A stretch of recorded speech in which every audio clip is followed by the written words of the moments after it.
Bonjour à vous, Alix et Marco, madame, monsieur, bonjour, bienvenue dans cette édition. Le président de la République de Côte d'Ivoire, Alassane Ouattara, a reçu en audience le roi de Bouna, Sa Majesté Niguié Bilima, accompagné d'une délégation de la notabilité et de hauts cadres de la région de Bounkani, est venu présenter ses civilités au chef de l'État.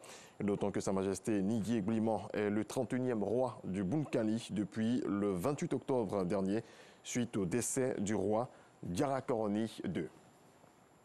Des élections partielles, municipales et régionales ont eu lieu hier dans les circonscriptions de Bingerville, Grand-Bassam, Port-Boué, Lakota, le Guémont et le Lodibois.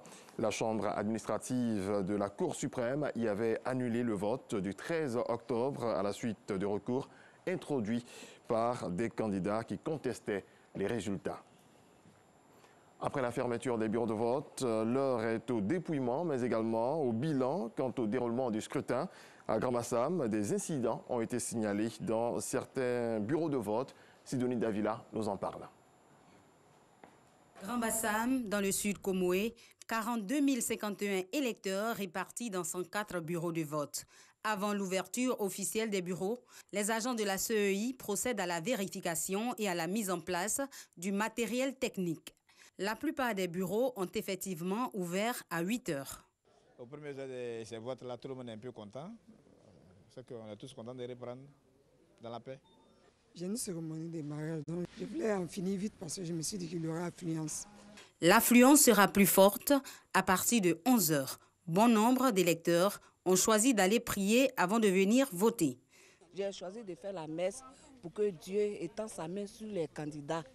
Après ça, pour qu'il y ait la paix. À Grand-Bassam, on note une présence remarquée des personnes du troisième âge qui ont tenu à accomplir leur devoir civique. Malgré quelques soucis relatifs au manque de stickers et à la défaillance des machines, on peut dire que tout se passait relativement bien dans l'ensemble. Nous avons décidé de faire un tour dans différentes communes, et notamment voir différents lieux de vote et bureaux de vote. Les choses se déroulent très bien. Et nous qui sommes chargés de la sécurisation de ces élections partielles, en tout cas, nous sommes satisfaits de ce que nous avons constaté à Bassam. Entre 14 h et 16 h, les esprits s'échauffent. Vive tension dans le centre de Bassam 1. La CEI locale décide de faire la lumière. 109 personnes ont voté sans la tablette biométrique. Renseignement pris auprès de nos agents électoraux. On lui dit non, elle est défaillante, la tablette est défaillante. Elle dit bon, on va vérifier. Après maintenant, si on regarde, la tablette n'a aucune panne. Ils ont simulé la panne de la tablette pour pouvoir faire voter les gens de manière manuelle. Donc j'ai décidé de mettre des manutentions dans tous les lieux de vote. Dès qu'il y a un souci une tablette, les manutentions remet la machine en marche pour rassurer les candidats d'un souci de transparence. À Grand-Bassam, certains habitants ont choisi de prendre du bon temps en bordure de mer, certainement après avoir accompli leur devoir civique ce dimanche, jour de vote. Une pluie s'est abattue sur la ville d'Abidjan hier et l'eau s'est une fois de plus invitée dans les domiciles. À la Riviera Alhambra, dans la commune de Cocody, des maisons ont été inondées. La circulation a également été perturbée à certains endroits de la commune. Il y a eu cependant plus de peur que de mal. Aucune perte en vie humaine et pas de dégâts matériels selon le constat de nos reporters. Ils sont 9, leur âge varie entre 14 et 17 ans, tous de nationalité burkinabé. Des jeunes hommes ont été interceptés par les forces de l'ordre à Aboisseau, dans la région du Sud Comoé. Ces jeunes se rendaient à la mine d'or d'Angovia dans le but d'exercer comme orpailleurs clandestins. Le reportage de Sita Soro. Le 25 novembre dernier, un véhicule de transport en commun est intercepté par les forces de l'ordre. À bord, 9 enfants dont l'âge varie entre 14 et 17 ans. Provenant du Burkina Faso, ces 9 enfants étaient destinés à travailler dans la mine aurifère d'Angovia, dans le département de Boiflé. Là, dans le cas d'espèce, il s'agit d'exploitation et de pire forme de travail parce que ces enfants étaient dans une zone aurifère. Ils étaient dans une exploitation minière à Bafia, non loin d'Amaféré, et ils partaient cette fois-ci à Angovia pour une mine beaucoup plus importante, dit-on. La ministre de la Femme, de la Famille et de l'Enfant, venue s'enquérir de la situation et apporter le soutien de l'État de Côte d'Ivoire, a salué l'action des forces de l'ordre et a appelé à la protection des enfants. 9 adolescents qui ont été sauvés donc des mains de trafiquants véreux, sans scrupules, et ceci grâce à nos forces de défense et de sécurité, dont la vigilance et vraiment l'efficacité ont permis de sauver la vie de ces enfants. Nous sommes au mois de décembre.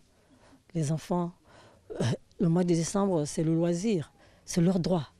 Ils ne sont pas faits pour être exploités, ils doivent vivre leur enfance, ils doivent jouir de leur enfance, ils ont droit à une vie décente, ils ont droit à la santé, ils ont droit à l'éducation. Placés dans des familles d'accueil dans le village d'Assouba, l'État, l'ambassade du Burkina Faso en Côte d'Ivoire, l'Organisation internationale pour les migrations OIM et l'UNICEF sont en train de tout mettre en œuvre pour que ces enfants retournent dans leur famille d'origine au Burkina Faso.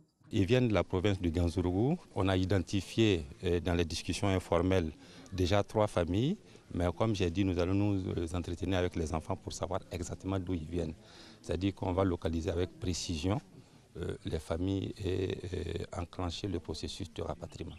Nous apportons de l'appui technique et financier au gouvernement ivoirien, mais je pense que, comme vous l'avez pu constater ici, le trafic d'enfants, l'exploitation des enfants, c'est une affaire de tous. Donc il faut que tout le monde contribue, sinon ce phénomène risque d'être inaperçu au niveau des différentes communautés et il y aura encore beaucoup d'enfants qui vont parcourir ce risque d'être trafiqués et finir dans des zones aurifères. La ministre de la Femme, de la Famille et de l'Enfant a fait don d'1 million de francs CFA pour la prise en charge de ces mineurs en attendant leur retour. Les activités du 5e recensement général de la population et de l'habitat ont été lancées vendredi dernier. Cette nouvelle opération de recensement d'un coût de 19,6 milliards de francs CFA intervient après les manquements constatés dans l'opération de 2014. Quel intérêt revêt ce 5e recensement? Élément de réponse avec Cheikh Koné. Fournir des informations fiables sur les données socio-économiques pour le suivi des indicateurs et mettre à jour les statistiques sur l'effectif global de la population de Côte d'Ivoire, sa composition par sexe et par âge, c'est l'un des objectifs de cette nouvelle opération de recensement, le 5e du genre. Le RGPH 2019 permettra de fournir des bases de données actualisées, démographiques et socio-économiques, de mettre en évidence les efforts faits par le gouvernement dans les secteurs sociaux, de suivre les progrès réalisés dans la mise en œuvre du PN2 2016-2020 et de fournir les informations indispensables aux programmes actuels de l'État.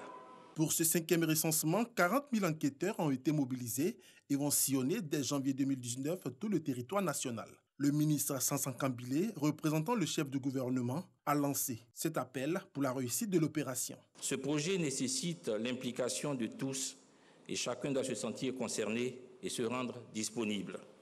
C'est pourquoi, Monsieur le Premier ministre, j'exhorte l'ensemble de la population de la Côte d'Ivoire à adhérer à ce recensement en réservant un bon accueil aux agents recenseurs et en leur fournissant les informations recherchées. Monsieur le Premier ministre met en mission tous les administrateurs, préfets, sous-préfets, secrétaires généraux et leur demande d'apporter tous les appuis nécessaires à la réussite de cette opération.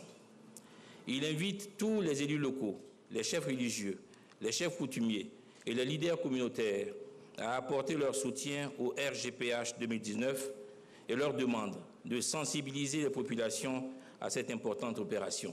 Le budget alloué à cette nouvelle opération est de 19,6 milliards de francs CFA avec un engagement du gouvernement de 3 milliards de francs CFA au titre de l'année 2018. Pour la mobilisation des 16,6 milliards de francs CFA restants, une table ronde des bailleurs de fonds sera organisée le 19 décembre prochain par le gouvernement. C'est la fin de ce regard sur l'actualité. Je vous retrouve tout à l'heure à 6h30. À tout à l'heure.